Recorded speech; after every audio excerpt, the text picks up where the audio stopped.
तो हेलो बच्चों, तो welcome to my YouTube channel. तो मैं हूं आपका साहिल भैया और आज की इस वीडियो में दोस्तों क्लास 10th फिजिक्स का हम लोग chapter 1 light reflection and refraction, जो हमारा फिजिक्स का चैप्टर 1 है, सेम टू सेम दोस्तों एनसीईआरटी पूरा कवर करते हुए मैंने उनसे एकदम सिमिलर नोट्स तुम्हारे लिए लेके आया हूं जो मैंने अपने टाइम पे फॉलो किया था। ठीक है, बहुत ही बेस्ट नोट्स तुमको ये लगेगा और इसी नोट्स को लेके मैं सारा आज ये पूरा चैप्टर तुम्हारे एनसीईआरटी का जो लाइट रिफ्लेक्शन एंड रिफ्रैक्शन है, मैं आज पूरा तुम्हें कवर कर दूंगा और बहुत अच्छे से क्रिस्टल क्लियर तुम्हें समझा दूंगा कि ये चैप्टर फिर तुमको कोई कंफ्यूजन इस चैप्टर में नहीं रहेगा। ठीक है, और मेरा ये रिक्वेस्ट रहेगा कि दोस्तों जा करके तुरंत अभी तुम कॉपी पेन निकालो और नोट्स बनाना स्टार्ट कर दो मेरे लेक्चर के साथ साथ ही। ठीक है, या फिर स्क्रीनशॉट लेते चलना ताकि तुम नोट्स इसको बना लेना। ठीक है, बहुत ही बेस्ट नोट्स मैं देने की कोशिश किया हूं। तो चलते हैं हम लोग डायरेक्ट, हमारा जो चैप्टर है लाइट रिफ्लेक्शन एंड रिफ्रैक्शन। देखो, इस चैप्टर में पहले तुम जानने से पहले कुछ जो मेन बेसिक तुम्हारा होता है, ठीक है, light reflection and refraction main basic होता है, इसको थोड़ा सा तुम समझ लो। ठीक है, ये क्या सब है, नहीं है, लाइट क्या है भाई, लाइट क्या होता है। ठीक है, तो देखो लाइट कुछ नहीं है। ठीक है, light is a form of energy. ठीक है, यहाँ पे देखो जो पहला टाइम क्या है, पहला लाइन ही तुम्हारा लिखा हुआ है कि light is a form of energy.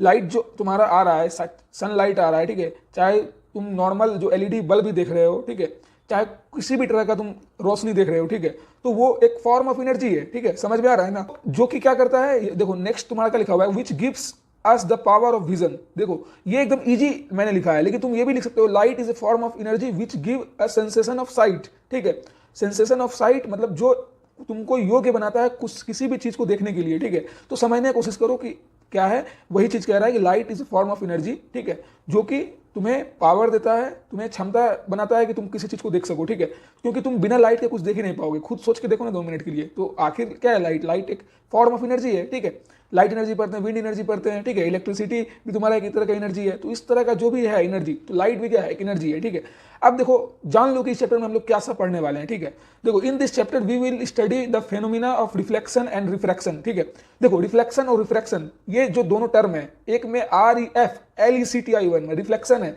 एक में REF RACTION है रिफ्रैक्शन, रिफ्रे और रिफ्ले, रिफ्ले रिफ्रे। तो ये जो टर्म है एकदम दोनों बहुत ही डिफरेंट है। ठीक है, तो बहुत इजी भी है, कैसे इजी है सारा चीज मैं बताऊंगा। ठीक है, तो तुम लोग हो सकता है तुम लोगों के स्कूल्स वगैरह में एस चांद वगैरह का बुक यूज किया जाता हो, तो कोई दिक्कत की बात नहीं, तुम लोग वहां से भी अगर नोट्स प्रिपेयर किए हो तो ठीक है, लेकिन ये जो मैं नोट्स प्रोवाइड कर तुम लोगों को करके दे रहा हूँ, ठीक है, तो बहुत ही बेस्ट तुम्हारे लिए होने वाला है। ठीक है, एकदम लिखना चालू कर दो। ठीक है, अब देखो क्या कह रहा है तुम्हारा कि देखो using this property, using the property of light. देखो प्रॉपर्टी, लाइट के प्रॉपर्टी का उपयोग करते हुए, ठीक है, हम लोग पूरा स्टडी करने वाले हैं कि जो रिफ्लेक्शन का प्रोसेस है, फिनोमिना है, जो मतलब तुम्हारा जो प्रक्रिया है, ठीक है, रिफ्लेक्शन का प्रक्रिया और रिफ्रैक्शन का प्रक्रिया जो है उसको पूरा देखने वाले हैं इस चैप्टर में। ठीक है, that is straight line propagation. मतलब स्ट्रेट लाइन प्रोपेगेशन का मतलब क्या हुआ, देखो light waves travel from one point two another along a straight line. मतलब स्ट्रेट लाइन से एकदम सीधा डायरेक्ट, समझ रहे हो, स्ट्रेट लाइन तो मतलब समझ ही रहे होगे तुम लोग भी। स्ट्रेट लाइन एकदम जब लाइट ट्रेवल कर रहा है वन पॉइंट से अनदर पॉइंट पे, अरे लाइट तुम यहां से अगर मान लो टॉर्च जलाओगे तो इस पॉइंट से, suppose this is a torch, ठीक है, इस टॉर्च को टॉर्च समझो, यहां से अगर तुम light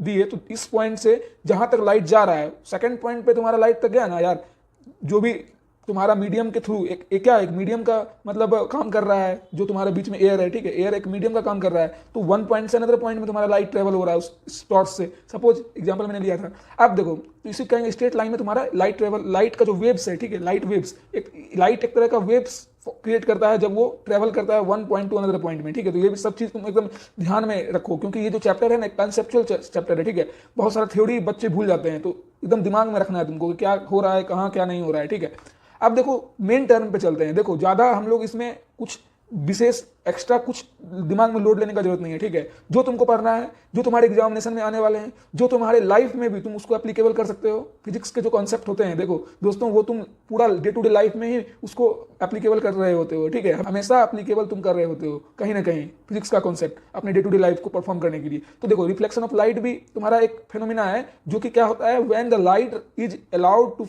fall on highly polished surface. देखो जब लाइट रेज को तुम हाईली पॉलिश सरफेस पे तुम उसको मारोगे, ठीक है, सच एज आईना, आईना मिरर, मिरर कहते हैं आईना को, पता ही होगा तुम लोगों को। देखो सच एज मिरर, मिरर पे जैसे तुम्हारे most of light gets reflected, क्या होगा फिर तुम्हारा जो मैक्सिमम लाइट रेज जो भी जा रहा है उस तुम्हारे लाइट, जो तुम लाइट को मारे मिरर के ऊपर, तो वो जो लाइट मैक्सिमम उसका जो रेज क्या होगा, जो जितना भी रेज है वो मैक्सिमम में 99.9% चांसेस रहता है कि वो रिफ्लेक्ट बैक हो जाएगा। ठीक है, वो मिनिमम एक नेग्लिजिबल कुछ ही मतलब रहता है जो वो पेनिट्रेट कर जाए, लेकिन मैक्सिमम क्या होता है, एकदम मैक्सिमम रिफ्लेक्ट कर जाता है, ठीक है। तो नेग्लिजिबल को हम लोग काउंट नहीं करते, लेकिन और जो मैक्सिमम है तुम्हारा वो रिफ्लेक्ट बैक हो जाता है, ठीक है। अब देखो रे ऑफ लाइट तुम्हारा क्या है, ठीक है। रिफ्लेक्शन ऑफ लाइट का डिफिनेशन तुम्हारा कंप्लीट हो गया, यहां से यहां तक डिफिनेशन था, एकदम ध्यान में याद हो गया होगा कि क्या है। जब पॉलिश सरफेस पे लाइट को हम लोग मारते हैं, ठीक है, और मैक्सिमम रे ऑफ लाइट जब रिफ्लेक्ट कर जाता है तो उसको कहेंगे रिफ्लेक्शन ऑफ लाइट। समझ में आ गया। अब देखो क्या कह रहा है, रे ऑफ लाइट क्या होता है, ठीक है। एक टर्म तुम्हारा आएगा रे ऑफ लाइट। तो रे ऑफ लाइट होता है it is A line in the direction of movement of light, ठीक है। ये क्या है, ये एक लाइन है, देखो जिस रास्ते से तुम्हारा लाइट गुजर रहा है, ठीक है, और जिस डायरेक्शन में जा रहा है, जिस दिशा में जा रहा है, ठीक है, जिस दिशा में जा रहा है उस लाइन को कहेंगे रे ऑफ लाइट, ठीक है। तुम यहां से सपोज अगर टॉर्च मार रहे हो तो जिस रास्ते में, जिस डायरेक्शन में वो जा रहा है, ठीक है, जिस दिशा में जा रहा है, तो वो जो ट्रेवल कर रहा है मूवमेंट, जो वहां से वहां तक गया, तो इसको कहेंगे रे ऑफ लाइट, ठीक है, क्योंकि रे निकल रहा है। समझ में आया, कितना easy definition, short term definition तुमको दिए हैं। अब देखो बीम ऑफ लाइट क्या कहता है, देखो बीम ऑफ लाइट मतलब it is a bunch of rays of light. ये बंच ऑफ, गुच्छे में, बंच ऑफ कीज बोलते हैं ना हम लोग, गुच्छे में चाबी, तो वही चीज है बंच ऑफ रेज। जब बंच में तुम्हारा लाइट को तुम थ्रू आउट करोगे तो उसको कहा जाएगा बीम ऑफ लाइट, ठीक है। और पैरेलल बीम क्या होता है, देखो एक तरह का, देखो वही बीम ऑफ लाइट में जब तुम बंच ऑफ रेज जब मारे, फिर उसके बाद पैरेलल बीम मतलब all the rays are parallel, वही रेज, जो रेज तुम बंच ऑफ रेज तुम मार रहे थे, तो बहुत सारा एक आता है इंस्ट्रूमेंट्स वगैरह जिससे कि तुम अगर मारोगे ना लाइट तो वो पैरेलली रेज की तरह वो निकलेगा, ठीक है, पैरेलल वो जाएगा, ठीक है। तो अभी सारा चीज देखने वाले हैं, तुमको दिखाएंगे भी अभी। चलो नेक्स्ट स्लाइड चलते हैं। देखो लॉ ऑफ रिफ्लेक्शन देखो क्या कह रहा है, तुम पहले रिफ्लेक्शन का लॉ जान लो, क्योंकि ज्यादा तुम्हारा इधर उधर दिमाग जाना नहीं चाहिए इस चैप्टर में, ठीक है। जो मेन मुद्दा है उसको तुम समझो, ठीक है। अब देखो लॉ ऑफ रिफ्लेक्शन क्या कह रहा है, एकदम याद होना चाहिए, एकदम लॉ ऑफ रिफ्लेक्शन एग्जाम में पीरियोडिक टेस्ट में तुमको टीचर देने वाला है, ठीक है, एकदम गारंटी है। लॉ ऑफ रिफ्लेक्शन नहीं तो लॉ ऑफ रिफ्रैक्शन एकदम आने वाला है, तो आने वाला है, ठीक है। अब देखो लॉज क्या है, there are two laws of reflection, दो लॉ है, एकदम याद रखना। पहला लॉ क्या है, the incident ray, the normal and the reflected ray, ठीक है, lies in the same plane. देखो ये जो टर्म है यहां तक तो सबको याद रहता है कि the incident ray, the normal और फिर द रिफ्लेक्टेड रे, यहां तक तो सब याद है, लेकिन भाई क्या द इंसिडेंट रे और रिफ्लेक्टेड रे और नॉर्मल क्या लाइज करता है इन सेम प्लेन पे वो लाइज करेगा। अब देखो कैसे लाई कर रहा है, तुमको अभी डायग्राम नीचे दिया हुआ समझा रहे हैं, ठीक है। सेकंड तुम्हारा क्या है, पहले देख लो लॉज। दूसरा लॉ है तुम्हारा द एंगल ऑफ इंसिडेंस, जो एंगल ऑफ इंसिडेंस है is equal to the angle of reflection of a ray of light striking a smooth polish surface, ठीक है। इसका मतलब एंगल आई होगा एंगल आर के बराबर, मतलब angle of incidence equal to angle of तुम्हारा रिफ्लेक्टेड, ठीक है। अब कैसे तुम्हारा हुआ, देखो यहाँ पे तुम्हारा डायग्राम में इसलिए हम देख रखे हैं। देखो ये जो तुम्हारा देख रहे हो पिंक कलर का, ये तुमको लाइट इंसिडेंट रे, जो तुम लाइट ऐसे करके तुम दिए, ठीक है, ऐसे करके जो लाइट आ रहा है, ठीक है, ऐसे करके लाइट आया, तो ये देखो इंसिडेंट हो रहा है, जा रहा है लाइट, एरो देखो, एरो एकदम ध्यान में रखना है दोस्तों, ठीक है, क्योंकि ये जो चैप्टर है इसमें बहुत सारे डायग्राम्स वगैरह हैं, ठीक है। तो जब तुम डायग्राम परफॉर्म करोगे, ठीक है, जब तुम बनाओगे कि कैसे कहाँ पे कैसे हर डायग्राम बन रहा है, तो वहां पे एरो देना बहुत ज्यादा कंपल्सरी है। अगर तुम थोड़ा सा भी गड़बड़ा दिए एरो देने में तो तुम्हारा पूरा डायग्राम गलत हो जाएगा, ठीक है। तो एकदम प्रैक्टिस होना चाहिए, जो भी मैं सारा अभी तुम्हें बताऊंगा कैसे इमेज फॉर्मेशन हो रहा है, ठीक है, कन्वेक्स मिरर, कनकेव मिरर, सब चीज बताने वाला हूँ, ठीक है। तो एकदम बारीकी से देखते हुए चलो, ऐसा लेक्चर फिर तुमको कहीं मिलने वाला नहीं है यूट्यूब पे, एकदम तुम्हारे साहिल भैया एकदम आसान भाषा में हर चीज बता रहे हैं, ठीक है, एकदम याद हो जाएगा। अब चलो इंसिडेंट रे देखो क्या कह रहा है तुम्हारा, जैसे ऐसे पड़ा, ठीक है, तो देखो ये जो एंगल बनाया, यहाँ पे देखो एंगल ऑफ इंसिडेंस बनाया, और ये जो बीच में देख रहे हो ये एक इमेजिनरी लाइन है, ठीक है, एकदम इमेजिनरी लाइन है, नॉर्मल जो तुम्हारा नॉर्मल देख रहे हो ना, एक इमेजिनरी लाइन है, क्योंकि डॉटेड लाइन से इसको देखो डिनोट किया गया है यहाँ पे। तो ये जो नॉर्मल है, तो ऐसे एकदम लाइट गया, और जैसे ही मिरर पे पड़ा तुम्हारा जो पॉलिश सरफेस मिरर है, याद रखना, ठीक है, पॉलिश सरफेस मिरर है, जैसे ही लाइन इंसिडेंट रे का पड़ा पॉलिश सरफेस मिरर पे, वो क्या हुआ, रिफ्लेक्ट कर गया अपना रिफ्लेक्टेड रे के साथ, ठीक है। तो रिफ्लेक्ट जो किया वो क्या बनाया, एंगल ऑफ रिफ्लेक्टेड रे बनाया, किसके सहारे, बीच में जो नॉर्मल है उसी के सहारे बनाया, ये जो नॉर्मल है, ठीक है। तो अपना रिफ्लेक्टेड रे बना दिया। देखो फिर एरो तुम्हारा चेंज हो गया, अभी एरो ऐसे जा रहा था, फिर एरो ऐसे जाने लगा, तो इसी को कहेंगे। और नेमिंग कर दिए तुम ए बी से कर दिए, ए से कर दिए इंसिडेंट रे को, बी से कर दिए रिफ्लेक्टेड रे को, और नॉर्मल को एन से ही करना, ठीक है, डिनोट। और यहाँ जो बीच में जो है, जो तीनों जो नॉर्मल और रिफ्लेक्टेड रे और इंसिडेंट रे लाइज कैसे कर रहा है, सेम प्लेन पे। देखो यहाँ पे सेम प्लेन है, जहाँ पे ओ है, ओ यानी जो प्लेन है, जो मिरर है वो सेम प्लेन है, उसी पे ना सारा चीज हो रहा है, तो इसलिए वहां पे इसको कहेंगे सेम प्लेन, ठीक है। तो देखो जीरो यहाँ पे ध्यान रखना, ठीक है, तीनों एक ही जगह मीट कर रहा है, तो उसको कहेंगे सेम प्लेन पे लाई कर रहा है। तो तुम्हारा पहला लॉ हो गया ये। दूसरा लॉ तुम्हारा वही था जो रिफ्लेक्ट किया इंसिडेंट रे, फिर पॉलिश सरफेस से रिफ्लेक्ट कर गया, ठीक है, इंसिडेंट रे आया, फिर पॉलिश सरफेस से रिफ्लेक्ट कर गया नॉर्मल के सहारे। समझ में आ गया ना, तो यही चीज था। अब एक चीज जान लो, लॉ ऑफ रिफ्लेक्शन तुम देख रहे हो तो कैसा इमेज बनता है, याद रखना। इमेज बनने का बात नहीं है, रियल इमेज और वर्चुअल इमेज का तुम्हारा चर्चा आएगा, ठीक है। कैसा इमेज बनता है अभी ये बाद में देखेंगे, लेकिन जो डिफिनेशन आएगा कि रियल इमेज वर्चुअल इमेज तुम्हें पता होना चाहिए ना बाबू कि रियल इमेज और वर्चुअल इमेज क्या होता है। तो देखो, a real image is formed when two or more, एकदम लाइन एकदम याद रखना है, a real image is formed when two or more reflected ray intersect each other at a point. समझने की कोशिश करो क्या कह रहा है, एकदम याद हो जाएगा। जब भी रियल इमेज बनेगा तब दो या दो से अधिक रिफ्लेक्टेड इंसिडेंट रे नहीं, रिफ्लेक्टेड रे इंटरसेक्ट करेगा आपस में, वो भी एक पॉइंट पे, सिमिलर पॉइंट पे। देखो जैसे कि अभी तुमको समझा रहे हैं, सपोज करो कि ये एक रिफ्लेक्टेड रे आ रहा है, ये भी रिफ्लेक्टेड रे है, सेम पॉइंट पे ये कर गया, ठीक है। तो तब जो एक इमेज फॉर्मेशन होगा उसको कहेंगे रियल इमेज। समझ में आया? तो ये सारा चीज अभी देखेंगे, ठीक है, कैसे इमेज फॉर्मेशन हो रहा है, रियल हो रहा है कि वर्चुअल हो रहा है। लेकिन अभी डिफिनेशन के लिए फिलहाल के लिए तुम जान लो इतना, जब दो या दो से अधिक रिफ्लेक्टेड रे साथ में आकर के अपने साथ इंटरसेक्ट करते हैं, ठीक है, वो भी एक पॉइंट पे, एट ए पॉइंट मतलब यहाँ एट ए पॉइंट है बाबू, देख लो, एट ए पॉइंट, एक पॉइंट पे, तो उसको कहेंगे रियल इमेज वहां पे बना, ठीक है। जब रिफ्लेक्टेड रे इंटरसेक्ट करेगा तो एक पॉइंट पे, तब उसको रियल इमेज कहेंगे। एकदम याद हो गया होगा यहाँ पे। अब देखो क्या कह रहा है तुम्हारे वर्चुअल इमेज का, क्या कह रहा है? वर्चुअल इमेज कह रहा है कि virtual image is formed when two or more reflected ray appears to intersect or meet at a point। यहाँ पे एक टर्म जुड़ गया, देखो यहाँ भी सेम है कि वर्चुअल इमेज भी बनेगा तभी जब दो या दो से अधिक रिफ्लेक्टेड रे एक्ट मतलब इंटरसेक्ट करेगा। लेकिन इंटरसेक्ट करने से पहले देखो यहाँ पे एकदम इंपॉर्टेंट वर्ड है, appears, मतलब सीम्स टू बी appears, मतलब तुमको लग रहा है कि वो इंटरसेक्ट करेगा, एक्चुअल में इंटरसेक्ट नहीं कर रहा है, या हो सकता है कर भी रहा हो, लेकिन चांसेस ऐसा रहता है कि इंटरसेक्ट नहीं कर रहा है, लेकिन दिखने में ऐसा लग रहा है कि भाई इंटरसेक्ट कर रहा है, तो उसको हम लोग वर्चुअल इमेज करते हैं, ठीक है। और वो भी एक ही पॉइंट पे इंटरसेक्ट कर रहा है, रिफ्लेक्टेड रे, दो या दो से अधिक, लेकिन वो appears, seem to be appears, दिखने में लग रहा है कि भाई हाँ इंटरसेक्ट कर रहा है, तो उसको कहेंगे वर्चुअल इमेज। एकदम याद हो गया होगा दिमाग में, एकदम याद हो जाना चाहिए, समझ में आया? अब चलो देखो रिफ्लेक्शन पे चलते हैं, मेन अब तुम्हारा जो है, ठीक है, रिफ्लेक्शन क्या है, रिफ्लेक्शन, ठीक है। तो देखो एकदम बेस्ट डिफिनेशन देने की कोशिश किए हैं, वो जो तुम्हारा रिफ्लेक्शन ऑफ लाइट था, ठीक है। लेकिन अब रिफ्लेक्शन देखो क्या होता है, समझ में आएगा तुमको। कह रहा है इट इज ए फिनोमिना, ठीक है, एक फेनोमिनन है of light in which a ray of light from one medium strikes a smooth polish surface and return back to the same medium. ये जो तुम्हारा है जिसमें कि तुम्हारा वन मीडियम से स्ट्राइक करता है स्मूथ पॉलिश सरफेस पे। एकदम याद रखना, जब भी रिफ्लेक्शन का बात आएगा तो स्मूथ पॉलिश सरफेस का वहां पे तुमको मेंशन करना जरूरी है, ठीक है। स्मूथ पॉलिश सरफेस एग्जांपल में देखे ही थे, मिरर था, ठीक है। और return back to its same medium, और रिटर्न बैक हो जा रहा है अपने ही उसी मीडियम पे जिस मीडियम से आया था। समझ में आया? एक मीडियम से आया और स्ट्राइक करके उसी मीडियम पे फिर वापस हो गया, तो उसको कहेंगे रिफ्लेक्शन। समझ में आ गया? अब देखो यहाँ पे आता है चर्चा डाइवर्जेंट बीम और कन्वर्जेंट बीम का। तो इसका क्या मतलब होता है भैया? तो डाइवर्जेंट और कन्वर्जेंट को पहले डिफिनेशन जाने से पहले एक मेन कंसेप्ट समझ लो कि कंसेप्ट क्या है, कि डाइवर्ज कर रहा है, डाइवर्ज कोई भी चीज डाइवर्ज कर रहा है। सोचो अभी तो बीम, ये तो लाइट का बात है तो अलग बात है, लेकिन डाइवर्ज और कन्वर्ज में सोचो कि क्या हो सकता है, ठीक है। डाइवर्ज का मतलब समझो क्या हो रहा है कि वो खुल रहा है, डाइवर्ज मतलब अलग हो रहा है। समझ में आ रहा है ना? वो अलग हो रहा है, ऐसे ऐसे ऐसे ऐसे था, जैसे डाइवर्ज होना किया सब अलग हो गया, ठीक है, समझ में आ गया। कन्वर्ज मतलब ऐसे था, ठीक है, हाथ खुला था, लेकिन फिर कन्वर्ज ऐसे करते करते सब साथ में आ गया, तो पॉइंट पे जाकर के मिल गया, ठीक है, समझ में आ रहा है। तो तुम्हारा ये जो डायरेक्शन रहेगा, जब खुल रहा है तो तुम्हारा डायरेक्शन बाहर जाने का है, याद आ गया एकदम, डाइवर्ज में बाहर जाने का डायरेक्शन रहेगा। जब फिर तुम्हारा कन्वर्जेंट में ऐसे आएगा तो तुम्हारा अंदर जाने का हो जाएगा, इधर साइड जाने का। देखो कैसे हो रहा है यहाँ पे, तुम्हारा बना के रखे हैं डायग्राम। देखो डायग्राम में क्या कह रहा है, divergent when the rays actually diverge or appears to diverge from a point then the beam containing such a rays are called diverge beam और rays are called diverge rays. यहाँ पे देखो दोनों का डिफिनेशन लिख दिया है, डाइवर्जेंट बीम और डाइवर्जेंट रेज। जब रे पास करेगा तो तुम्हारा डाइवर्जेंट रे हो जाएगा, ठीक है, और जब बीम पास आउट करेगा तो तुम्हारा डाइवर्जेंट बीम हो जाएगा। दोनों का डिफिनेशन सेम ही है, इसलिए हम यहाँ पे दोनों का चर्चा कर दिए कि कॉल डाइवर्जेंट बीम एंड अगर रेज कर रहा है, ठीक है, यहाँ पे रेज मेंशन करके लिख दिया कि तो फिर डाइवर्जेंट रे हो गया, ठीक है। देखो कैसे हो रहा है, यहाँ देखो बाहर जा रहा है ना, बाहर की ओर जा रहा है, समझा दिए, इसलिए ये तुम्हारा डाइवर्जेंट का है, ठीक है। कन्वर्जेंट में क्या हो रहा है, when the rays actually meet or appear to meet at a point then the beam containing such a rays are called convergent beams, ठीक है।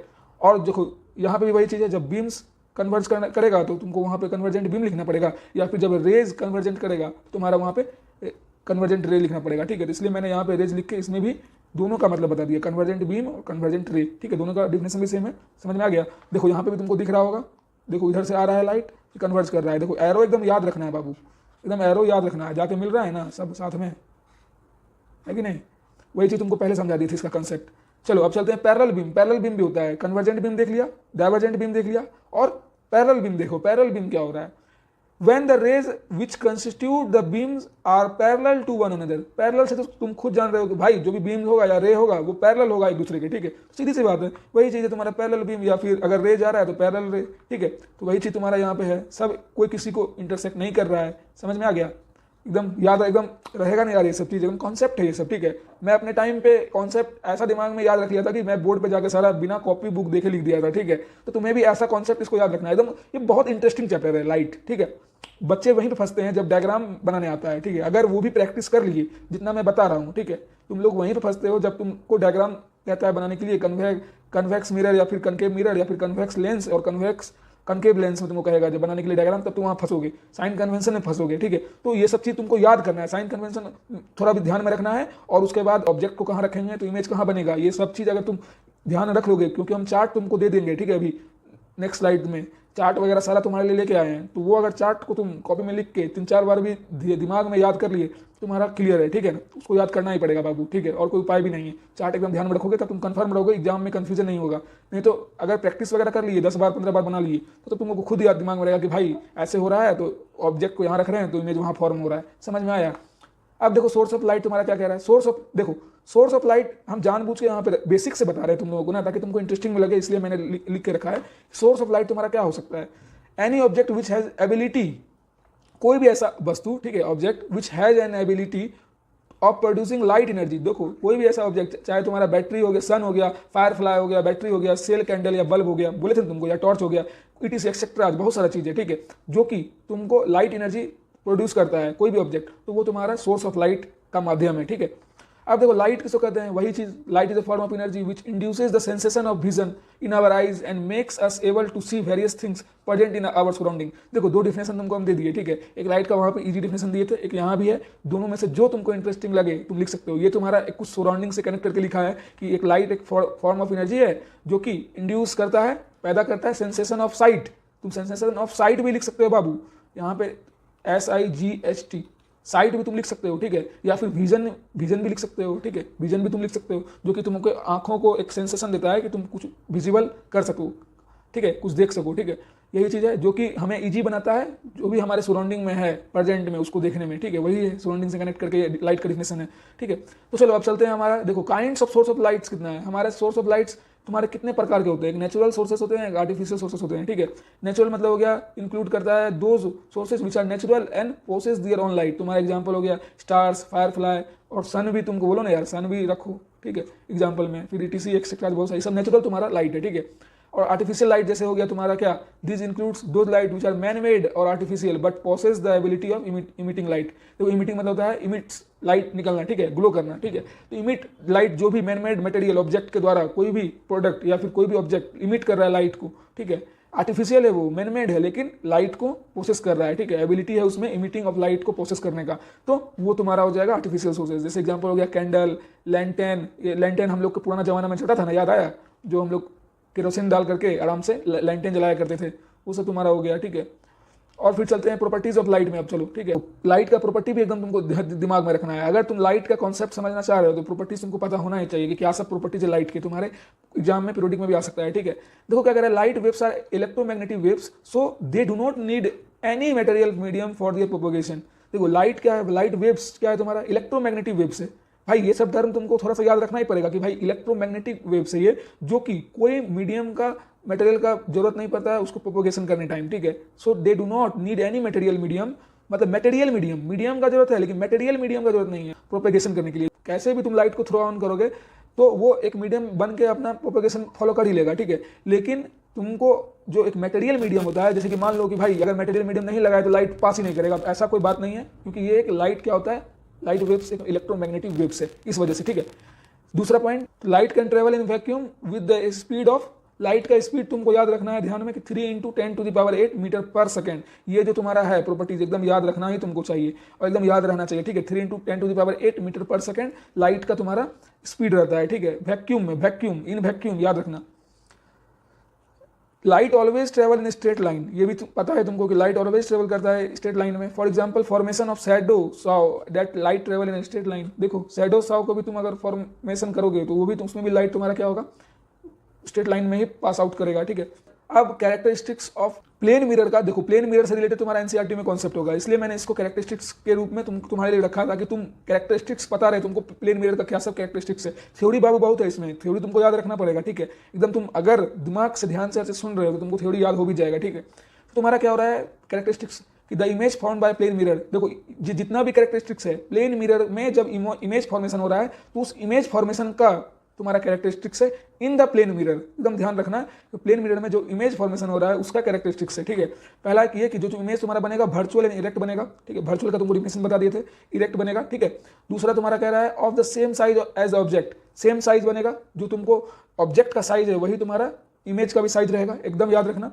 दूसरा क्या कह रहा है, हो गया सेम साइज एज ऑब्जेक्ट। तीसरा तुम्हारा लेटरली इन्वर्टेड, ठीक है, लेटरली इन्वर्टेड रहेगा। लेटरली इन्वर्टेड का मतलब क्या है भाई, अब that is left right interchanged. मतलब क्या, तुम अगर लेटरली इन्वर्टेड मतलब क्या, तुम अगर मिरर में देखते हो अपने आप को तो तुम जैसे देख रहे हो, ठीक है, तुम अपने आप को अगर सीधा देख रहे हो तो उधर से तुमको लेफ्ट राइट दिखेगा, ठीक है। अगर तुम लेफ्ट देख रहे हो तो तुमको राइट दिखेगा, तो इसलिए कहते हैं लेटरली इन्वर्टेड, ठीक है, हमेशा याद रखना। चौथा point, as far behind the mirror, mirror के behind as object is in front of the mirror. और ऑब्जेक्ट तुम्हारा क्या होता है, फ्रंट के मिरर के फ्रंट में होता है। तो ये चीज तुमको, ये चारों कैरेक्टरिस्टिक्स पता रहना चाहिए। प्लेन मिरर में जब इमेज फॉर्मेशन होता है तो ये इमेज फॉर्मेशन का कैरेक्टरिस्टिक्स है इन प्लेन मिरर, ठीक है, याद रखना। अब स्पेरिकल मिरर देखो क्या कहते हैं, स्पेरिकल मिरर से तुम्हारा कॉन्सेप्ट पूरा एनसीईआरटी में है, ठीक है। तो स्पेरिकल मिरर का तुम्हारा डिफिनेशन क्या होगा कि spherical mirror is that mirror whose reflecting surface is a portion of a hollow sphere, ठीक है, ऑफ ग्लास। देखो ये जो यहाँ पे है हैलो स्फीयर ऑफ ग्लास, ये जो इंपॉर्टेंट टर्म है स्पेरिकल मिरर का, कि ये एक ऐसा मिरर है जो कि रिफ्लेक्टिंग सरफेस जिसका क्या होता है, पोर्शन ऑफ हैलो स्फीयर होता है, ठीक है। ग्लास का हैलो स्फीयर का जो पोर्शन होता है वही इसका रिफ्लेक्टिंग सरफेस होता है। It is of two main types, तो दो तरह के स्पेरिकल मिरर होते हैं, concave mirror and convex mirror. तो टाइप्स ऑफ स्पेरिकल मिरर पता चल गया, concave mirror and convex mirror. अभी सब देखने वाले हैं क्या सब हो रहा है, ठीक है। एक मिरर का भी यहाँ पे डिफिनेशन जान लो, इसका ऑलरेडी एक जगह मैंने सेम डिफिनेशन लिख के भी रखा है, वहाँ पे फॉर्मूला भी मैं बताऊंगा मिरर फॉर्मूला, लेकिन यहाँ पे एक जान के रखो क्योंकि स्पेरिकल मिरर तुम पढ़ रहे हो लेकिन मिरर ही नहीं पता है कि मिरर क्या होता है तो दिक्कत की बात हो जाएगी ना। इसलिए मिरर यहाँ पे मैंने लिख के रखा है कि mirror is a piece of a glass having at least one polish surface and one reflecting surface. समझ में आया, एक रिफ्लेक्टिंग सरफेस होना चाहिए और एक तुम्हारा पॉलिश सरफेस होना चाहिए, एटलीस्ट कम से कम वन पॉलिश सरफेस और वन रिफ्लेक्टिंग सरफेस होना चाहिए। ये एक ग्लास का पीस है जिसमें कि एटलीस्ट वन रिफ्लेक्टिंग सरफेस और वन पॉलिश सरफेस होना अनिवार्य है, ठीक है, एटलीस्ट। देखो अब चलो कनकेव और कन्वेक्स मिरर देखते हैं क्या है। देखो कन्वेक्स मिरर होता क्या है कि एक convex mirror is that spherical mirror in which the process of reflection takes place at the convex or bulging out surface. ये जो तुम्हारा है ये एक्स्ट्रा टर्म है, तुमको अगर उधर समझ नहीं आया तो इसलिए हम ब्लजिंग आउट लिखे हैं सरफेस। देखो जो कन्वेक्स मिरर का जो सरफेस होता है, ठीक है, जब वहां पे स्फेरिकल मिरर जहां पे रिफ्लेक्शन टेक प्लेस करेगा एट द कन्वेक्स पे जहां पे रिफ्लेक्शन तुम्हारा टेक प्लेस करेगा और ब्लजिंग आउट सरफेस, ठीक है, जो बाहरी क्षेत्र है, ठीक है, ब्लजिंग आउट, तो उसको कहेंगे तुम्हारा कन्वेक्स मिरर। अब देखो क्या कह रहा है, एक कनकेव मिरर इन द, देखो यहाँ पे तुम्हारा डायग्राम भी बता दिया कि कन्वेक्स मिरर कैसा होता है, देख लो।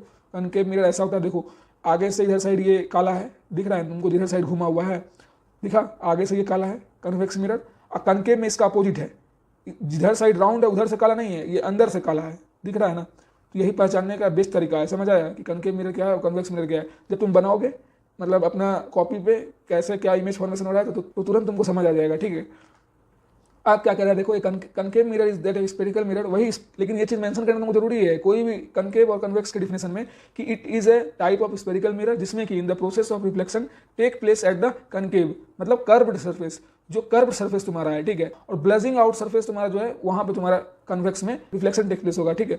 अब चलते हैं, देखो क्या कह रहा है, तुमको एक चार्ट मैंने यहाँ पे इसलिए ला के रख दिया है ताकि कोई कंफ्यूजन नहीं होना चाहिए कि इमेज फॉर्मेशन एकदम याद हो जाना चाहिए। ये चीज दोस्तों रिक्वेस्ट है तुमसे कि कॉपी पे लिखो, इसको रोक करके या फिर स्क्रीनशॉट ले लो या एनसीईआरटी बुक खोलो, एनसीईआरटी का ही मैंने भी वहां से उठाया है ताकि तुमको एकदम ये चार्ट एकदम याद होना चाहिए कि इमेज फॉर्मेशन जब तुम करोगे कॉनकेव मिरर का डिफरेंट पोजीशन से, ठीक है, जब ऑब्जेक्ट को तुम रखोगे कहाँ कहाँ रखना है तुमको, तो पोजीशन ऑफ द ऑब्जेक्ट, अगर इन्फिनिटी से तुम्हारा ऑब्जेक्ट आ रहा है, ठीक है, तो पोजीशन ऑफ द इमेज कहाँ रहेगा, तो at the focus of F रहेगा, ठीक है। अब साइज ऑफ इमेज क्या बन सकता है, हाईली डिमिनिश्ड पॉइंट साइज बन सकता है, मतलब बहुत ही ज्यादा छोटा, ठीक है, एकदम पॉइंट साइज ऐसा इमेज बनेगा क्योंकि इन्फिनिटी से आ रहा है बाबू, और रियल एंड इन्वर्टेड बनेगा। देखो याद करने का तरीका क्या है, एकदम ट्रिक क्या है कि बिटवीन पोल एंड फोकस, देखो पी एंड एफ, ये जो टर्म है तुम्हारा पोल एंड फोकस, जब पी और एफ के बीच में रहेगा कोई भी तुम्हारा ऑब्जेक्ट तब ही बनेगा वर्चुअल एंड इरेक्ट। एकदम याद रख लो इसको। बाद बाकी जितना भी केस है, बाद बाकी जितना भी 5 केस है, एट इन्फिनिटी, बियॉन्ड सी या एट सी, सी होता है सेंटर ऑफ कर्वेचर, एकदम सारा चीज बताने वाले हैं अभी, सारा टर्म तुमको फैमिलियर करा देंगे कि कौन कौन सा टर्म स्फेरिकल मिरर में होता है, तुरंत अभी इस स्लाइड के बात करा रहे हैं, ठीक है। लेकिन जान लो, सी मतलब सेंटर ऑफ कर्वेचर, एफ मतलब तुम्हारा हो गया फोकस, पी मतलब पोल, एकदम याद रहेगा ये सारा चीज। और ये तरीका बता दिया नेचर ऑफ द इमेज कैसे तुमको याद रखना है कि बिटवीन अगर पोल और फोकस कोई ऑब्जेक्ट है तो उसका वर्चुअल एंड इरेक्ट बनेगा, बाद बाकी सबका रियल एंड इन्वर्टेड बनेगा। याद आ गया। लेकिन ये चीज किसका हो रहा है? कनकेव मिरर का हो रहा है। एकदम इसको दिमाग में बांध लो कि कनकेव मिरर में जब पोल और फोकस में कोई ऑब्जेक्ट को रखेंगे तो वर्चुअल एंड इरेक्ट बनेगा, बाद बाकी सारा जितना केस है सब में रियल एंड इन्वर्टेड बनेगा नेचर इमेज का, ठीक है।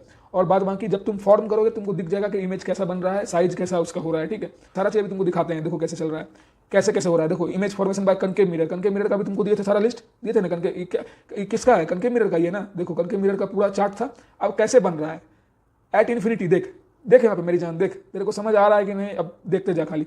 ये जो तुम्हारा है ए और बी, ये ऑब्जेक्ट है, ठीक है, ये बहुत दूर में रखा हुआ है। देख ऑब्जेक्ट से एकदम डॉटेड लाइन इससे इसको डिनोट किया है। डॉटेड लाइन जहां भी दिख जाए समझ लो कि दूर से आ रहा है, ठीक है, इन्फिनिटी से आ रहा है। देख ये जो उधर से आ रहा है इतना दूर से, बहुत दूर में एकदम लंदन में इसको रख दिया सपोज कर ऑब्जेक्ट को, तो वहां से आया डायरेक्ट तेरा कनकेव मिरर में रिफ्लेक्ट किया, ठीक है। जैसे कनकेव मिरर में रिफ्लेक्ट किया, देख कहां पर रिफ्लेक्ट कर रहा है बाबू, कनकेव मिरर में देख ले, अंदर का जो ब्लैकिश एरिया है वहीं पर रिफ्लेक्ट कर रहा है, ठीक है। याद पहचान में आ जाएगा तुरंत तुरंत। देख अभी यहाँ पे मैंने बताया था ना कि कनकेव मिरर का जो तेरा अंदर का एरिया है, देखे ब्लैकिश रीजन, यहीं पे तेरा कोई भी इमेज रिफ्लेक्ट करेगा, ठीक है। एकदम याद रखना चाहिए ये सारा चीज, ठीक है। तो अब देख इन्फिनिटी से आ रहा है तेरा ऑब्जेक्ट, तो जैसे गया देख फोकस पे बना, देख क्या था तेरा इमेज फोकस पे बन रहा था ना, एकदम फोकस पे तेरे को बनाना है, ठीक है, फोकस पे एकदम बनाना है।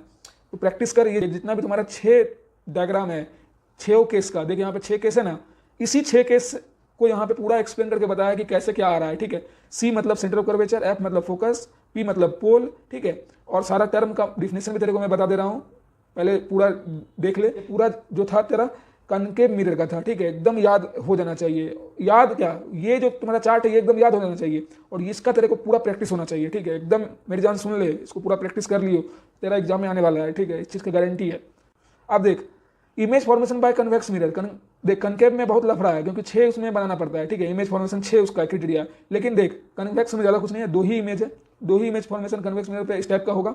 देख ले, एक इन्फिनिटी से जब आ रहा है और एक between infinity and the pole P of the mirror, मतलब एक इन्फिनिटी और पोल के बीच में, देख ले इन्फिनिटी से आ रहा है, ठीक है, इन्फिनिटी से और पोल के बीच में कहीं पे भी वो ऑब्जेक्ट अगर रहेगा तो तेरा बी नंबर केस होगा, और जहां अगर इन्फिनिटी से आ रहा है तो तेरा ये ए नंबर केस होगा, ठीक है।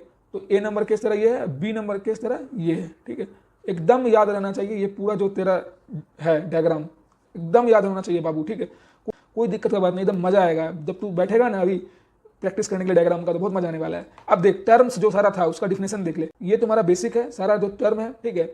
इस बेसिक टर्म को एकदम पता होना चाहिए भाई कि क्या तुम्हारा हो रहा है, क्या तुम्हारा इसका क्या मतलब है, ठीक है, कौन से टर्म का क्या मतलब एकदम पता रहना चाहिए। अब देखो पोल जो तुम्हारा, पोल का मतलब होता है सेंटर ऑफ रिफ्लेक्टिंग सरफेस, जो सेंटर पे रिफ्लेक्टिंग सरफेस हो रहा है उसको कहेंगे पोल, ठीक है। अरे रिफ्लेक्टिंग सरफेस मतलब समझे हुआ, स्फेरिकल मिरर जो तुम्हारा है, चाहे कनकेव है चाहे कन्वेक्स है, उसके बीच का जो तुम्हारा पॉइंट है, देख दिखा रहा हूँ, ये जो तुम्हारा है बीच का पॉइंट, देख बीच का पॉइंट है ना यहाँ पे, देख यहाँ पे बीच का पॉइंट है ना, यहाँ बीच का पॉइंट है ना, ये जो बीच का पॉइंट है इसी को कहेंगे देख मिरर के बीच का पॉइंट, ठीक है, चाहे कनकेव रहे चाहे कन्वेक्स रहे। सेंटर ऑफ कर्वेचर किसको कहते हैं? Centre of hollow sphere of which spherical mirror is A part. देख सेंटर ऑफ कर्वेचर क्या होता है? एक हॉलो स्फीयर है जो कि स्फेरिकल मिरर का पार्ट होता है, देख ले इधर साइड सेंटर ऑफ कर्वेचर दिख रहा है, स्फेरिकल मिरर का पार्ट है, हॉलो स्फीयर है, ठीक है, ध्यान में एकदम रहना चाहिए। अब देखो इधर रेडियस ऑफ कर्वेचर तुम्हारा क्या होता है? Radius of sphere of which spherical mirror is A part, ठीक है। देख सेंटर क्या था? हॉलो स्फीयर था जो कि स्फेरिकल मिरर का पार्ट था, लेकिन रेडियस क्या है? रेडियस तुम्हारा आर से डिनोट, देखो यहाँ पे टर्म भी लिखा हुआ है, पोल को पी से डिनोट करोगे, सेंटर को सी से डिनोट करोगे, रेडियस को आर से डिनोट करोगे, एकदम ये सारा चीज पता रहना चाहिए किसको किस चीज से कौन टर्म से डिनोट करेंगे, ठीक है। तो रेडियस ऑफ स्फीयर जो तुम्हारा है वो स्फेरिकल मिरर का पार्ट है, ठीक है, जिसको आर इक्वल टू 2f कहोगे, ठीक है। एफ मतलब फोकस, ठीक है, मतलब 2 गुना होता है, रेडियस तुम्हारा फोकस का 2 गुना होता है, एकदम याद रखना, ठीक है। अब प्रिंसिपल एक्सिस किसको कहते हैं? Point eight which light rays converge, ठीक है, ऐसा पॉइंट जहां पे लाइट रेज कन्वर्ज हो रहा है, डाइवर्ज नहीं हो रहा है बाबू, इसलिए इसको याद रखना कि ऐसा तुम्हारा पॉइंट जहाँ की लाइट रेस कन्वर्ज हो रहा है, कन्वर्ज समझ रहे हो, ऐसे आ रहा था, ऐसे आता था, आते आते इधर ऐसे कन्वर्ज हो गया, और appears to converge after reflection, या फिर अपीयर्स हो रहा है, ठीक है, लग रहा है कि वो कन्वर्ज करेगा, ठीक है, या फिर कन्वर्ज कर गया, या तो appears seems to be appears कि वो कन्वर्ज करेगा, ठीक है, समझ में आ रहा है ना। फोकल लेंथ किसको कहते हैं? Distance between pole and the principal focus, ठीक है। प्रिंसिपल फोकस जो तेरा था, वो जो जहाँ से लाइट रेज तुमको अपीयर्स हो रहा है कि कन्वर्ज हो रहा है, या फिर लाइट रेज ओरिजिनली में कन्वर्ज हो रहा है, वहाँ से पोल के बीच का डिस्टेंस को फोकल लेंथ कहेंगे, ठीक है। प्रिंसिपल फोकस से पोल के बीच की डिस्टेंस को फोकल लेंथ कहेंगे, ठीक है। एपरेचर भी तेरे को याद रखना चाहिए कि एपरेचर का मतलब क्या होता है। The diameter of the reflecting surface is defined as aperture, ठीक है। तेरा जो डायमीटर है रिफ्लेक्टिंग सरफेस का, ठीक है, कितना डायमीटर का वो रिफ्लेक्टिंग सरफेस है, उसको कहते हैं एपरेचर, ठीक है। It is defined as the diameter of reflecting surface, ऐसे भी तू लिख सकता है। समझ में आ रहा है कि नहीं? भेजे में घुस रहा है ना भाई, दिमाग में भाई डाल ले, एकदम जरूरी है ये सारा जितना भी है, सारा की पॉइंट्स, ठीक है। ये जितना भी टर्मिनोलॉजी है इसको पता एकदम होना तुम्हारे लिए कंपलसरी है, ठीक है। अब देखो क्या कह रहा है, यूज ऑफ कन्वेक्स मिरर तुमको पता रहना चाहिए कि भाई अब इतना सब कुछ पढ़ लिए, यूजेस पता रहना चाहिए कि यूज कहाँ हो रहा है। 2 मार्क्स क्वेश्चन में तुम्हारे एग्जामिनेशन में आ जाएगा, एक सिचुएशन बेस्ड, तो तुमको वहाँ पे बताना पड़ेगा ना। तो देखो कन्वेक्स मिरर का यूज कहाँ हो रहा है। Convex mirror are commonly use as rear view mirrors in vehicles. देख कन्वेक्स मिरर का ज़्यादातर यूज कहाँ होता है, तुम्हारा रियर व्यू देखने के लिए व्हीकल्स में, जो तुम गाड़ी चलाते हो, ठीक है, वहाँ पे जो यूज होता है, ठीक है। साइड में जो देखते हो कि तुम लोग फ्रंट सीट में जो लेफ्ट और राइट साइड में लगा रहता है, ठीक है, रियर व्यू देखने के लिए, ठीक है, एज ए रियर व्यू की तरह वो काम करता है व्हीकल्स में। And it enables a driver to view much larger area, और बड़े पैमाने पे एरिया को दिखाता है, ठीक है, मतलब दूर का भी अच्छे से अच्छा खासा से दिखा देता है, ठीक है। कन्वेक्स मिरर का इसलिए यूज करते हैं व्हीकल्स में। यूजेस पता रहेगा कन्वेक्स मिरर का, अब या भूलना एकदम नहीं, व्हीकल्स में यूज होता है convex mirror as a rear view, ठीक है, ताकि ड्राइवर को अच्छे से सामने का हर चीज़ दिख सके, ठीक है, पीछे का दिख सके। अब देखो कनकेव मिरर किसको यूज कर रहे हैं। कनकेव मिरर तुम्हारा हो गया, कनकेव मिरर का यूज देखो, यूज इन टॉर्चेज, टॉर्च तुम जलाते हो उसमें तुम्हारा कनकेव मिरर यूज होता है। सर्च लाइट जहाँ पे तुम ऐसा लाइट्स आता है जिसको लेकर के लोग सर्च करते हैं। रेलवे स्टेशन पर तुम लोग बहुत देखे होंगे, बहुत बार रात में वहाँ पे जो पुलिस के कर्मचारी होते हैं वो बड़ा सा टॉर्च लेकर के ऐसे जलाते हैं। उनका जो लाइट रेज बहुत ही ज़्यादा तुम्हारा डेंस लाइट रेज रहता है, एकदम घना लाइट रेज, एकदम इतना जोर से लाइट रहता है कि कितना दूर तक वो लाइट रेज जा सकता है, ठीक है। तो वो वैसा वाला तुम्हारा सर्च लाइट ले करके ट्रेन के नीचे देखते हैं कि भाई कोई तो नीचे नहीं ना आ गया, रात का टाइम में कोई जानवर तो नहीं ना आ गया, या कुछ है तो नहीं जिससे कि तुम्हारा कोई दुर्घटना ना हो जाए। ये सब तुम्हारा काम रहता है वहाँ के कर्मचारी का, ठीक है। रात में देखता है ये लोग टॉर्च जला करके, तो वो सर्च लाइट कहलाता है, ठीक है। एंड चाहे कोई भी चीज़ का तुम सर्च करने जाओ लाइट लेकर के रात में, तो उसको सर्च लाइट करेंगे, ठीक है। अब देखो ये व्हीकल्स में हेडलाइट का जैसे यूज होता है to get powerful parallel beams of light. Vehicles में जो हेडलाइट तुम लोग देखते हो, ठीक है, वो powerful beam of light provide कर सके, ठीक है। अरे देखते ही होगे ना, जब तुम आगे जो हेडलाइट लगाता है कार के, जब तुम उसको जलाते हो तो कितना जोर से रोशनी करता है, जो तुम्हारे सामने जितना भी एरिया है रोड का वो तुम्हारा ब्राइट करने लगता है, ताकि तुमको क्लियर विजन दिखे सामने क्या आ रहा है रात के टाइम, ठीक है। और दूसरा क्या कह रहा है, it use as shaving mirror, shaving mirror के भी काम में आता है, जो तुम सेविंग करते हो जिस आईने को सामने में रख के, ठीक है। और डेंटिस्ट मिरर भी, ताकि वो फेस का जो एरिया है, ठीक है, अच्छे से क्वांटिटी में लार्ज अमाउंट में देख सके फेस के अंदर का एरिया, ठीक है। डेंटिस्ट मिरर को भी जरूरत पड़ता है ये सारा चीज़, ठीक है। It is use in solar furnace to converge sunlight. Solar furnace में भी तुम्हारा कनकेव मिरर यूज होता है सनलाइट को कन्वर्ज करने के लिए। एकदम याद रहेगा ना, हमेशा याद रहना चाहिए। देखो यहाँ पे मिरर का फॉर्मूला वही चीज़ मैंने उधर जो बताया था स्फेरिकल मिरर के साथ साथ वही चीज़ यहाँ पे भी है। ऐसा ग्लास का पीस जिसमें कि एक पॉलिश सरफेस और एक रिफ्लेक्टिंग सरफेस होना ही चाहिए, एकदम याद हो गया। अब चलो मिरर फॉर्मूला देख लो क्या होता है। मिरर फॉर्मूला तुम्हारा होता है 1/u + 1/v = 1/f। अब तुम लोग कह रहे हो भैया ये तो u भी क्या होता है। अरे भाई कुछ नहीं, देख क्या होता है। वेयर v मतलब हो गया distance of image from the mirror, ठीक है। v हम लोग डिनोट करते हैं इमेज को, इमेज डिस्टेंस को, ठीक है। इमेज डिस्टेंस तेरा जो होता है वो v से डिनोट होता है, ठीक है। और ऑब्जेक्ट डिस्टेंस तेरा होता है डिनोट u से, एकदम याद रहेगा। और फोकल लेंथ तुम्हारा जो मिरर का होता है वो f से डिनोट होता है, ठीक है। तो 1/u + 1/v = 1/f। अगर तेरे को ऑब्जेक्ट डिस्टेंस दिया हुआ है, इमेज डिस्टेंस दिया हुआ है और कह रहा है फोकल लेंथ निकालने के लिए, तो तुरंत 1/u + 1/v में वैल्यू पुट कर दो तो तेरा फोकल लेंथ निकल जाएगा। या फिर ऑब्जेक्ट का डिस्टेंस दिया हुआ है, फोकल लेंथ का डिस्टेंस दिया हुआ है, तो तेरे को इमेज डिस्टेंस कहेगा निकालने के लिए, इमेज डिस्टेंस तू निकाल देना तुरंत लेफ्ट साइड माइनस ले जा करके, बहुत ईजी है, ठीक है। अब देखो हम लोग जो साइन कन्वेंशन जो होता है इंपॉर्टेंट रहता है, एकदम पता रहना चाहिए क्या साइन कन्वेंशन है, एकदम याद रहना चाहिए साइन कन्वेंशन स्फेरिकल मिरर के लिए। देखो क्या सब है, object always place at left to the mirror, mirror के लेफ्ट में ही अवेलेबल रहेगा, ठीक है।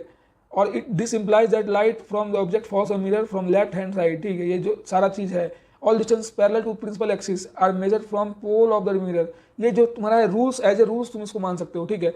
ये साइन कन्वेंशन है, तुम्हारा रूल है, इसको एक बार रीड आउट करो, एकदम इसको फॉलो करना है, ठीक है। कि all distance measure to right of the origin. देखो एक जो मान लो ये ओरिजिन है, ठीक है, तो ये जो है तो राइट साइड जितना भी है, ठीक है, राइट साइड, इधर जो राइट साइड है इसको तुमको पॉजिटिव लेना है, ठीक है। और फिर जो तुम्हारा लेफ्ट साइड है इसको तुमको निगेटिव लेना है। समझ में आ गया? Distance measure perpendicular to the above the principal axis positive y axis are taken as positive, ठीक है। समझ में आ गया कि जो प्रिंसिपल एक्सिस के एबव रहेगा, ठीक है, परपेंडिकुलर डिस्टेंस के थ्रू आते रहेगा, ठीक है, तो उसको क्या करेंगे, वाई एक्सिस में पॉजिटिव लेंगे। समझ में आया?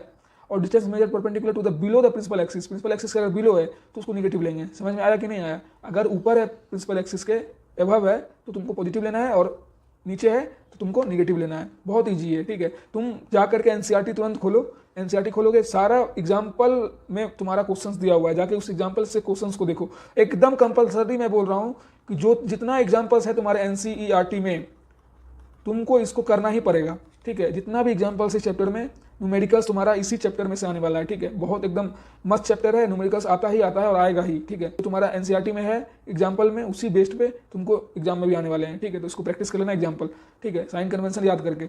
अब देखो लीनियर मैग्निफिकेशन ऑफ मिरर जान लो क्या होता है, क्योंकि मैग्निफिकेशन भी तुमको एक टॉपिक जानना है कि मैग्निफिकेशन क्या है भाई। देखो linear magnification of mirror is the ratio of height of image to the total height of the object. ये क्या है भाई? हाइट ऑफ इमेज, ठीक है, height of image upon height of object, ठीक है। तुम्हारा हाइट ऑफ इमेज के अपॉन हाइट ऑफ ऑब्जेक्ट जब उसका रेशियो निकालेंगे तो उसको लीनियर मैग्निफिकेशन कहेंगे, ठीक है। तो वही चीज़ है linear magnification, height of object upon, ये अपॉन का साइन है तेरा, ये अपॉन का साइन है हाइट ऑफ ऑब्जेक्ट, ठीक है। अब देखो ये जो है हाइट ऑफ इमेज को तुम एच डैश, देखो हाइट ऑफ इमेज को तुम क्या करोगे, एच डैश से डिनोट कर सकते हो, और हाइट ऑफ ऑब्जेक्ट को तुम क्या करोगे, एच से डिनोट करोगे। ऑब्जेक्ट हाइट तुम्हारा एच से डिनोट होगा, और हाइट ऑफ इमेज तुम्हारा एच डैश से डिनोट होगा। एकदम याद रहेगा ना? एकदम याद रहना चाहिए। और जब मैग्निफिकेशन तुम निकालोगे, ये तुम्हारा मैग्निफिकेशन का फॉर्मूला है, ठीक है। एनसीईआरटी खोल के देखोगे जब, तो मैग्निफिकेशन का डायरेक्ट फॉर्मूला है, ये तुम्हारा एच डैश अपॉन एच, मतलब height of image upon height of तुम्हारा ऑब्जेक्ट इक्वल टू माइनस भी अपॉन यू। समझ में आया? पहले से यहाँ माइनस लगा हुआ है, इसलिए याद रखना ये चीज़ कि अगर इमेज तुम्हारा निगेटिव आया तो माइनस माइनस प्लस हो जाएगा, ठीक है। तो इस चीज़ को याद रखना, क्योंकि भी मतलब होता है तुम्हारा इमेज और यू मतलब ऑब्जेक्ट। तो ये सब चीज़ तुमको ध्यान में रखना है, डिनोट किस टर्म को किससे कर रहे हैं। अब चलो रिफ्रैक्शन ऑफ लाइट देखते हैं, ठीक है। रिफ्रैक्शन ऑफ लाइट क्या होता है, ठीक है। तो देखो when a ray of light travelling in a homogeneous, ठीक है, जब रे ऑफ लाइट ट्रेवल करेगा in a homogeneous medium strikes a surface of a separation between the two media.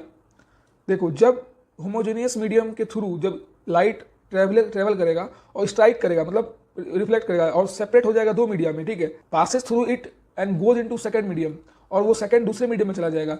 This phenomena is refer to refraction. एकदम याद रखना है कि when a ray of light in a homogeneous medium strikes a surface of separation between the two media, ठीक है, passes through it and goes into the second medium, ठीक है, जब दूसरे मीडियम में चला जाएगा, स्ट्राइक करने के बाद सेपरेट होकर जब दो मीडियम में कन्वर्ट होगा तो वो पास आउट कर जाएगा दूसरे मीडियम में, ठीक है, सेकंड मीडियम। तो उसको कहेंगे रिफ्रैक्शन ऑफ लाइट।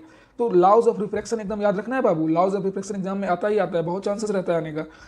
तो लॉज ऑफ रिफ्रैक्शन क्या है कि the incident ray, the reflected ray and the normal to the interface of two transparent media at a point of incidence all lies in same plane. देखो similar है जो तुम्हारा reflection of light का तुम्हारा जो था लॉज, लेकिन यहाँ पे देखो to the interface of two transparent media जो टर्म है, ठीक है, at the point of incidence, at the point of incidence जो टर्म है, इसको भी यहाँ से यहाँ तक तुमको एकदम याद होना चाहिए कि interface of two media at a point of incidence, तभी तुम लॉ ऑफ रिफ्लेक्शन का पहला लॉ तुम सही लिख पाओगे, ठीक है। एज ए सिमिलर है, जब तुम देखो ध्यान से तो सिमिलर है रिफ्लेक्शन ऑफ लाइट से, लेकिन यहाँ पे interface of two transparent media at a point of incident लिखना जरूरी है, तभी तुम्हारा ये पहला लॉ एप्रोप्रिएट होगा, ठीक है। अब देखो सेकंड लॉ तुम्हारा क्या कह रहा है, the ratio of sine of angle of incidence to the sine of angle of refraction is constant for a light of given colour and for the given pair of media. देखो जब ratio तुम यहाँ पे ऐसे भी लिख सकते हो, the ratio of sine i by sine r is constant for the given pair of media, ठीक है। तुम ये भी लिखोगे तो तुम्हारा सही रहेगा सेकंड लॉज ऑफ रिफ्लेक्शन, और वहाँ पे लिख देना this law is also known as Snell's law. ये जो तुम्हारा था ना sine i by sine r जो कांस्टेंट रहेगा, ये sine i by sine r देख रहे हो जो कांस्टेंट का बात है for a given pair of media के लिए, तो ये जो सेकंड लॉ है इसको कहते हैं स्नेल्स लॉ, ठीक है। स्नेल्स लॉ कोई पूछ देगा तो तुमको सेकंड लॉ ऑफ रिफ्रैक्शन बताना है। अगर कोई तुमको स्नेल्स लॉ कह देगा, पूछ देगा कि भाई स्नेल्स लॉ क्या होता है क्लास में खड़ा करके, तो तुरंत तुमको लॉज ऑफ रिफ्लेक्शन का सेकंड लॉ तुमको वहां पे बताना है, ठीक है। The ratio of sine r by sine r is constant for the given pair of media, ठीक है। तो एकदम इसको बोल दोगे तुरंत स्नेल्स लॉ तुम्हारा खत्म, मतलब सेकंड लॉ ऑफ रिफ्रैक्शन भी खत्म, ठीक है। अब देखो क्या कह रहा है, रिफ्रैक्टिव इंडेक्स जान लो। रिफ्रैक्टिव इंडेक्स बहुत अच्छा और इंपॉर्टेंट टर्म है, ठीक है, जानना बहुत ज़्यादा जरूरी रहता है और इससे क्वेश्चंस आते हैं। रिफ्रैक्टिव इंडेक्स तुमको कह देगा फाइंड आउट करने के लिए, एकदम क्वेश्चंस हैं तुम्हारे एनसीईआरटी में ही क्वेश्चंस हैं रिफ्रैक्टिव इंडेक्स पे बेसिस पे। जितना भी दोस्तों टॉपिक है उसके बेस्ड पे न्यूमेरिकल्स तुम्हारे एग्जांपल्स में कराया हुआ है, जाके उस न्यूमेरिकल्स को स्ट्रिक्टली बोल रहे हैं तुमको करना है तो करना है, ठीक है। कॉपी में नोट्स के साथ साथ उस सारे न्यूमेरिकल्स को भी करते जाना, ठीक है। अब देखो क्या कह रहा है, refractive index of medium is defined as a ratio, ये भी क्या है, ratio of velocity of light in vacuum, जो वेलोसिटी ऑफ लाइट वैक्यूम में है, ठीक है, to the velocity of light in medium, मतलब रेशियो है ये velocity of light in air या फिर vacuum upon velocity of light in given medium, ठीक है। तो एकदम U इक्वल टू, देखो U से इसको डिनोट करते हैं रिफ्रैक्टिव इंडेक्स को, एकदम तुमको पता होना चाहिए। इधर एयर का तुम्हारा हो जाएगा वेलोसिटी और इधर तुम्हारा हो जाएगा गिवन मीडियम का, ठीक है, वेलोसिटी, इधर भी वेलोसिटी तुम्हारा गिवन मीडियम का, एयर या फिर तुम्हारा वैक्यूम, एकदम तुमको याद रहेगा ना। रिफ्रैक्टिव इंडेक्स अगर कुछ पूछा तो U equal to the velocity of light in vacuum या air upon the velocity of light in given medium, जो मीडियम तुमको गिवन है क्वेश्चन में, ठीक है। अगर तुमको स्टेप्स पते हैं कि कैसे परफॉर्म करना है न्यूमेरिकल को तो तुम तुरंत सॉल्व कर दोगे न्यूमेरिकल्स को, तो इसलिए स्टेप्स जानना है तो जाके तुरंत एग्जांपल देखो, एग्जांपल में बहुत अच्छे से सारा स्टेप्स प्रोसीड्यूर करके बताया कि कैसे तुमको क्या सॉल्व करना है, ठीक है, न्यूमेरिकल्स। अब देखो लेंस पे आते हैं, ठीक है, क्योंकि रिफ्लेक्शन में तुम्हारा मिरर था, ठीक है, रिफ्लेक्शन में मिरर पढ़ना था, लेकिन रिफ्लेक्टिव में जब दो मीडिया की बात आती है तो यहाँ पे लेंस का बात आ जाता है, ठीक है। देखो क्या कह रहा है, lens is a piece of transparent glass bounded by two spherical surface, ठीक है, दो स्फेरिकल सरफेस से ये बाउंडेड किया गया है। सेम है, वहाँ कनकेव मिरर था, यहाँ कनकेव लेंस है, वहाँ कन्वेक्स मिरर था, यहाँ कन्वेक्स लेंस है, मिरर की जगह हटके लेंस हो गया है, ठीक है।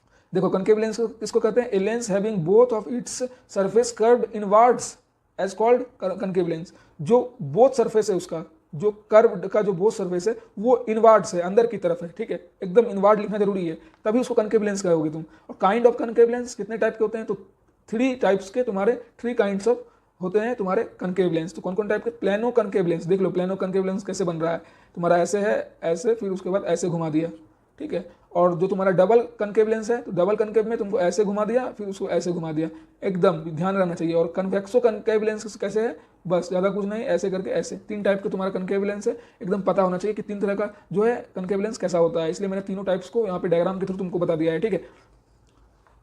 कन्वेक्स लेंस, अब देखो क्या होता है, ए lens having both of its surface blushed out towards, जो भी दोनों सरफेस उसका ब्लश्ड आउट हो जाएगा बाहर की ओर, समझ में आया, इज कॉल्ड कन्वेक्स लेंस, ठीक है। देखो कैसे ब्लश्ड आउट है, ऐसे करके ऐसे ब्लश्ड आउट है सरफेस इसका, प्लेनो कन्वेक्स लेंस हो गया, डबल कन्वेक्स लेंस हो गया, कनकेवो कन्वेक्स लेंस हो गया। तो एकदम याद रहना चाहिए तीनों नाम, 3 टाइप के तुम्हारे कनकेव लेंस भी थे और 3 टाइप के तुम्हारे कन्वेक्स लेंस भी हैं, ठीक है। अब चलते हैं जो तुम्हारा स्फेरिकल लेंसेज से रिलेटेड जो टर्मिनोलॉजी है, जैसे तुम्हारा स्फेरिकल मिरर से रिलेटेड टर्मिनोलॉजी था, तो स्फेरिकल लेंसेज से रिलेटेड भी तुम्हारा कुछ टर्मिनोलॉजी है, तुमको एकदम पता रहना चाहिए, पता रहेगा तभी तुम अच्छे से हर चीज का थ्योरी समझ पाओगे, और कुछ पूछ दिया एग्जामिनेशन में कंसेप्ट वाइज कंटेंट बना के तुम बना के अच्छे से लिख सकते हो, ठीक है। या क्लास में कोई पूछ दिया, कोई एज ए नॉलेज के लिए पूछ दिया तो तुमको वहाँ पे आराम इजीली तुम वहाँ पे बता पाओगे, ठीक है। देखो सेंटर ऑफ कर्वेचर किसको कहते हैं, देखो सेंटर ऑफ कर्वेचर सी से डिनोट करते हैं, तो सेंटर ऑफ कर्वेचर क्या है, 2 स्पेयर है, जिसमें कि लेंस क्या होता है, मेन पार्ट होता है, ठीक है। अब रेडियस ऑफ कर्वेचर भी देखो यहीं पे, रेडियस ऑफ कर्वेचर को आर से डिनोट करते हैं, the radii of sphere of which lens is a part, बहुत इजी है इसका डिफिनेशन, मतलब देखो रेडियस ऑफ स्पेयर जिसमें कि तुम्हारा lens as a part work करता है, ठीक है, यही तुम्हारा हो गया रेडियस ऑफ कर्वेचर। अब देखो प्रिंसिपल तुम्हारा पहला ये था, दूसरा तुम्हारा हो गया रेडियस ऑफ कर्वेचर, तीसरा तुम्हारा हो गया principal axis, line joining the centres of curvature of 2 surface of lens, ठीक है।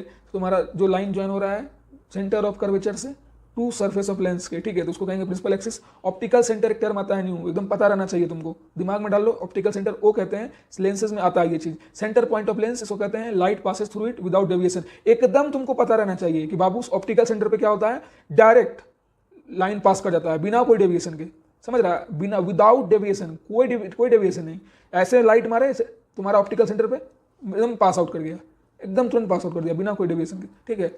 और देखो प्रिंसिपल फोकस क्या कर रहा है, point on which principal axis at which all incident ray converge or appears to diverge after reflection through the lens, ठीक है। प्रिंसिपल फोकस मतलब ऐसा पॉइंट, तुम्हारा प्रिंसिपल एक्सिस एक ऐसा पॉइंट है जिसमें कि ऑल इंसिडेंट रे कन्वर्स करता है और अपीयर्स करता है डाइवर्स करने का, ठीक है। कन्वर्स का भी अपीयर्स वहीं पे करता है प्रिंसिपल एक्सिस के पॉइंट पे, और डाइवर्स का भी वहीं पे प्रिंसिपल एक्सिस के पॉइंट पे करता है आफ्टर रिफ्रैक्शन, रिफ्रैक्शन होने के बाद, ठीक है। रिफ्रैक्शन, रिफ्रा फ्रा एकदम याद रखना है, रिफ्रा और रिफ्ला, इसमें कोई कंफ्यूजन नहीं होना चाहिए, ठीक है। फोकल लेंथ किसको कहते हैं? फोकल लेंथ वहाँ अलग डिफिनेशन था, देखो यहाँ क्या कर रहा है, distance between optical centre and the focus, जो तुम्हारा ऑप्टिकल सेंटर और फोकस के बीच का डिस्टेंस है उसको कहेंगे फोकल लेंथ। ये सारा टर्मिनोलॉजी तुमको एकदम याद रहना चाहिए, ठीक है। अब देखो क्या है, position and size the nature of the image found by convex lens. तुम्हारा जो कन्वेक्स लेंस अब हो गया, जैसे तुम्हारा कनकेव मिरर का जो तुम्हारा था, देखो यहाँ पे एकदम उल्टा है, वहां पे कनकेव मिरर का तुमको 6 केस था, ठीक है, याद करो, और कन्वेक्स का सिर्फ 2 केस था। कन्वेक्स मिरर का तुम्हारा सिर्फ 2 केस था और कनकेव मिरर का तुम्हारा वहां 6 केस था, ठीक है। यहाँ पे उल्टा है लेंस में, यहाँ पे कन्वेक्स लेंस का तुमको, ठीक है, 6 केस है, ठीक है, और कनकेव का तुम्हारा 2 केस हो रहेगा, ठीक है। तो तुमको इस चीज को ध्यान में रखना है एकदम पूरा। एट इन्फिनिटी क्या हो रहा है, एकदम इस चार्ट को याद कर लो, घोर के पी जाओ एकदम याद। इसमें भी याद रखने का सेम ट्रिक है कि जब ऑब्जेक्ट तुम्हारा focus F1 and optical centre के बीच में रहेगा, फोकस एंड ऑप्टिकल सेंटर के बीच में कोई ऑब्जेक्ट है, तब तुमको वर्चुअल इरेक्ट मिलेगा। बाद बाकी नेचर ऑफ इमेज सबका रियल एंड इन्वर्टेड रहेगा, और बाद बाकी जैसे क्या बन रहा है किसके बीच में क्या, एक बार देखो एकदम इसको याद कर लो, और जब तुम परफॉर्म करोगे डायग्राम को तो तुमको पता चलेगा कि किस साइज का बन रहा है, ठीक है। अब देखो यहाँ पे 2 था ना, तुमको बोले ना, यहाँ पे एकदम अपोजिट है, यहाँ पे कनकेव के लिए सिर्फ 2 एट इन्फिनिटी और between infinity of optical centre, ठीक है, वही चीज़ है। दोनों में वर्चुअल इरेक्ट बनता है, इसमें तो याद करने को दिक्कत ही नहीं है। इसमें तुम्हारा एट इन्फिनिटी से आ रहा होगा ऑब्जेक्ट, तुमको इमेज साइज यहाँ पे बहुत ही ज़्यादा छोटा मिलेगा, हाईली डिमिनिश्ड एकदम पॉइंट साइज, और बिटवीन इन्फिनिटी और ऑप्टिकल सेंटर के बीच में रहेगा, तो फिर भी तो इन्फिनिटी के और ऑप्टिकल सेंटर के बीच में ही है ना। हो सकता है कि इन्फिनिटी से थोड़ा नजदीक हो, तो इसलिए इसमें भी डिमिनिश बनेगा, मतलब उतना भी ज़्यादा नहीं, लेकिन डिमिनिश इसमें ही बनेगा, ठीक है। एकदम याद रहेगा, दोनों चीज़ इसका सेम है, नेचर ऑफ इमेज और रिलेटिव साइज ऑफ इमेज। बस याद रखना कि पोजीशन ऑफ इमेज कहाँ बनेगा, तो इन्फिनिटी या तो फोकस से बनेगा, और इन्फिनिटी और ऑप्टिकल सेंटर के बीच में अगर है तो फिर फोकस और ऑप्टिकल सेंटर के बीच में बनेगा, ठीक है। एकदम ध्यान में रखना है ये सारा चीज़। अब यहीं पर देख लो, सारा है तुम्हारा जितना भी है तुम्हारा 6 केस, ये जो लेंस है सारा, ठीक है, देख लो बाबू, ये कितना का कन्वेक्स लेंस का तुमको सारा है, ठीक है। कन्वेक्स लेंस का तुमको ये 6 केस है, इसको एकदम प्रैक्टिस कर लो, घोर के पी जाओ। देख लो इन्फिनिटी से आ रहा है ना, इन्फिनिटी से आया, फोकस पे यहाँ पे मर्ज हो गया। कैसे रिफ्लेक्ट करता है, रिफ्लेक्ट करने का देखो यहाँ प्रक्रिया कैसे हो रहा है, ऐसे है, ऐसे लाइन आया, ठीक है, ऐसे यहाँ तक ले जाना है लाइन को, फिर ऐसे कर जा रहा है, फिर ऐसे कर जा रहा है, ठीक है, ऐसे गया, फिर ऐसे गया, फिर ऐसे आ रहा है, ठीक है, इसी तरह जा रहा है। देखो कैसे हुआ तुमको भी यहाँ पे समझाते हैं। देखो मान लो यहाँ पे मान लो तुमको यहाँ पे कन्वेक्स लेंस बनाए, ठीक है, ऐसे रे ऑफ लाइट आ रहा है, ऐसे गया, फिर ऐसे आया, फिर ऐसे गया, फिर ऐसे आया, फिर ऐसे गया, ठीक है, फिर ऐसे गया, फिर ऐसे चला गया, और एक ऐसे गया, फिर ऐसे चला गया। तो ये सारा जो है पॉइंट मिलेगा कहाँ पे, F पे मिलेगा, ठीक है। तुम जब परफॉर्म करोगे तुरंत तुम्हारा, जब इसके एकदम याद रखना बाबू, स्केल तुमको हमेशा पास में रखना है डायग्राम बनाने टाइम। स्केल से तुमको हमेशा ऑब्जेक्ट का लेंथ वहाँ पे मेजर करना पड़ेगा कि क्या मेजर ऑब्जेक्ट का लेंथ कितना था। कुछ क्वेश्चंस तुम अगर हायर लेवल करना चाहोगे तो वहाँ पे तुमको लेंथ भी मांगेगा कि कितना ऑब्जेक्ट का लेंथ हुआ और फिर इमेज का कितना लेंथ हुआ, तो ये सारा चीज़ भी पूछ सकता है, ठीक है। तो तुमको पता रहना चाहिए, ठीक है, इसलिए स्केल लेके बैठो, एकदम परफेक्ट तुमको डायग्राम बनाना है, ठीक है, कोई गड़बड़ी कोई हड़बड़ी होना नहीं चाहिए डायग्राम बनाने टाइम। अब चलो यहाँ पे तुम्हारा कनकेव, तुम्हारा किसका है, कनकेव लेंस का है, ठीक है, कोई कन्फ्यूजन नहीं, एकदम अपोजिट होगा, याद रखना। कनकेव लेंस में तुम्हारा 2 केस होगा, उधर कन्वेक्स मिरर में तुम्हारा 2 केस होगा, ठीक है। इसमें क्या हो रहा था तुमको, कन्वेक्स लेंस में तुम्हारा 6 केस हो रहा है, और इधर कनकेव मिरर में तुमको 6 केस होगा, एकदम अपोजिट है, इस चीज़ को एकदम याद रखना। अब चलो चलते हैं, ये जान लो, एकदम तुम्हारा टॉपिक चैप्टर का लास्ट पे आ गए हैं, इससे ज़्यादा तुमको कुछ करने का जरूरत ही नहीं है, ठीक है। हम गारंटी दे रहे हैं कि इतना तुम कर लिए तो तुम्हारा ये चैप्टर खत्म, एकदम दिमाग में एग्जिस्ट कर जाएगा, ऐसा कि तुम कभी भूल नहीं पाओगे, ठीक है, इतना दिमाग में तुम्हारे घुस जाएगा, ठीक है। अब इसलिए कह रहे हैं ये कि बेस्ट तुम्हारा लिए हो सकता है नोट्स, ठीक है, एकदम इससे बाहर कुछ भी नोट्स बनाने का तुमको जरूरत ही नहीं है, ठीक है। मैं इस चीज़ का गारंटी दे रहा हूँ दोस्तों कि अगर तुमने जितना मैंने इस चैप्टर का मैंने बता दिया, अगर उस चीज़ को तुमने फॉलो किया होगा और फॉलो करोगे इस सारे नोट्स को इस चैप्टर से रिलेटेड, तो तुमको इस चैप्टर में और कुछ एक्स्ट्रा पढ़ने की जरूरत नहीं पड़ेगी, ये मेरा एकदम 100% दावा है, ठीक है। अब चलो यूज ऑफ कन्वेक्स लेंस देख लो, क्योंकि उधर भी देखे थे यूज ऑफ कनकेव मिरर और फिर तुम्हारा कन्वेक्स मिरर यूजेस देखे थे ना, तो तुमको यहाँ इसका भी यूजेस पता रहना चाहिए कि क्या उपयोग हो रहा है, ठीक है। It is use in spectral, देखो इसका यूज क्या होता है, spectrals of for correcting the short sightness. देखो कनकेव लेंस का शॉर्ट साइटनेस जो होता है तुम्हारा, ठीक है, मायोपिया टर्म में वहाँ पे कनकेव लेंस का यूज होगा बाबू, ठीक है। लैबोरेटरीज वगैरह वर्क में तुम्हारा कनकेव लेंस यूज होता है, ठीक है। तुम्हारा जो यहाँ पे लेंस फॉर्मूला क्या होगा स्पेरिकल लेंस के लिए, ठीक है, तो 1/v minus 1/u equal to 1/f, ठीक है। तो याद रहेगा, v तुम्हारा यहाँ पे क्या है, इमेज है, यू ऑब्जेक्ट है, एफ फोकल लेंथ है। तुमको अगर भी दे दिया, यू दे दिया, तुम फोकल लेंथ निकाल लोगे लेंस का, ठीक है। माइनस, लेकिन याद रखना यहाँ माइनस है, ठीक है। लेंस में यहाँ पे तुम्हारा माइनस है, एकदम याद रहना चाहिए तुमको। मैग्निफिकेशन का देखो क्या होगा तुम्हारा formula, magnification equal to height of image upon height of object, ठीक है। मतलब यहाँ पे एच अपॉन एच डैश, ठीक है, एकदम इस चीज़ को याद रखना है। तो मैग्निफिकेशन तुम्हारा क्या हो जाएगा बन के एच डैश अपॉन एच, तुम्हारा भी अपॉन यू रहेगा इधर, ठीक है। एकदम ये फॉर्मूला एकदम पता रहना चाहिए लेंस में मैग्निफिकेशन में क्या होता है। यहाँ पे देखो पहले से माइनस माइनस नहीं है, ठीक है। मिरर वाले केस में वहाँ पे माइनस था, लेकिन लेंस वाले केस में यहाँ पे माइनस नहीं है, यहाँ पे डायरेक्ट भी बाई यू है। तो एकदम याद रखना है ये सब सारी चीज़, नहीं तो अगर तुम थोड़ा सा भी कंफ्यूज होगे तो तुम्हारा पूरा न्यूमेरिकल्स गलती हो जाएगा, ठीक है। तो एकदम ध्यान रखना है कहाँ पे क्या साइन है, एकदम ध्यान रखना है इसको किस चीज़ से डिनोट करते हैं, एकदम पता रहना चाहिए, ठीक है। अब देखो पावर ऑफ लेंस तुम्हारा एक है जिससे तुमको क्वेश्चन आ जाएगा डायरेक्ट कि पावर ऑफ लेंस निकालो, ठीक है। तो पावर ऑफ लेंस क्या है, it is defined as reciprocal of the focal length, ठीक है। इसको डिफाइन किया जाता है reciprocal of the focal length, समझ में आया। It is defined as reciprocal of the focal length.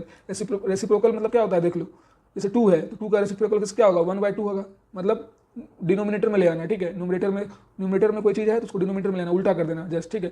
तो रेसिप्रोकल ऑफ फोकल लेंथ कर रहा है, अगर फोकल एफ है तो उसको रेसिप्रोकल करेंगे तो 1/f होगा ना भाई। मान लो फोकल लेंथ तुमको 2 दिया हुआ है तो इसका क्या होगा पावर ऑफ लेंस 1/2, सीधी सी बात, बहुत ईजी है। तो इसको रिप्रेजेंट करते हैं पावर ऑफ लेंस को पी से, याद रखना। और तुम्हारा फोकल लेंथ हमेशा मीटर में होगा, एकदम याद रखना बाबू। फोकल लेंथ जब तुम पावर ऑफ लेंस का निकालोगे तो फोकल लेंथ जब निकलेगा तो एकदम मीटर में होना चाहिए, ठीक है।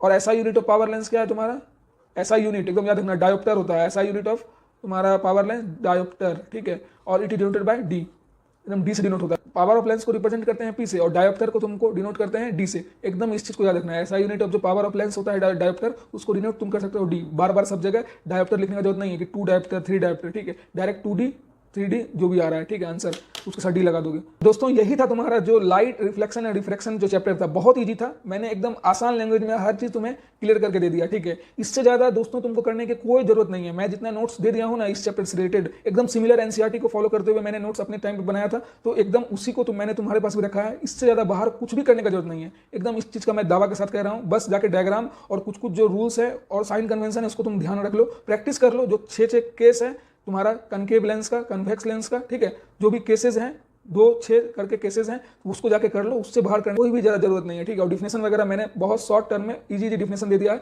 ताकि तुमको एकदम याद रहे, ठीक है। और लॉज वगैरह याद रखना, laws of reflection, laws of reflection वगैरह, ठीक है। एकदम मजा आया होगा तुमको, आई होप बहुत मजा आया होगा तुम लोगों को। तो जाके दोस्तों शेयर करो, ठीक है, अपने स्कूल ग्रुप अपने फ्रेंड में जाके शेयर करो, अपने साहिल भैया को सपोर्ट करो, ठीक है। प्लीज अपने साहिल भैया को सपोर्ट करो, गारंटी के साथ दे रहा हूँ, मैं मोटिवेटेड रहूंगा, तुम्हारे लिए रेगुलर कंटेंट आएगा, ठीक है। और मिलते हैं नेक्स्ट वीडियो में, आज के लिए इतना ही तुम्हारे लिए काफी है। And thank you, have a nice day. जाओ अब जाके जल्दी से नोट्स अगर बना लियो साथ में तो बहुत अच्छा बात है, नहीं तो जाके नोट्स वगैरह बनाओ, पढ़ो लिखो, जाओ, ठीक है, जाओ पढ़ो लिखो। Thank you, have a nice day. और चैनल को सब्सक्राइब जरूर कर लेना भाई, ठीक है।